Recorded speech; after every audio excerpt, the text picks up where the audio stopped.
Razvoj tehnologije doveo je do toga da različite informacije koje nam dolaze iz online okruženja značajno utiču na naše stavove, mišljenje i ponašanje. Upravo zbog toga i u području medijske i digitalne pismenosti važno je poznavanje tehnologije na određenom nivou. Odgovorom na ovo pitanje savladali smo i drugi sprat intelekta.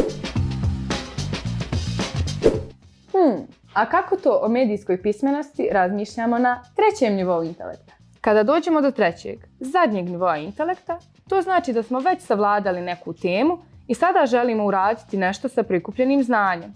Možemo, na primjer, kreirati novu informaciju, ispričati postojeću koristeći drugi mediji, možemo dalje istraživati na osnovu usvojenih informacija, a možemo predviđati ili pretpostaviti šta će se to dogoditi kada se neka informacija proširi dalje. Rekli smo da razmišljanje na određenom spratu intelekta podrazumijeva postavljanje određenih pitanja. Možeš li prepoznati kojim bismo to pitanjem o temi medijske pismenosti dostigli treći sprat intelekta?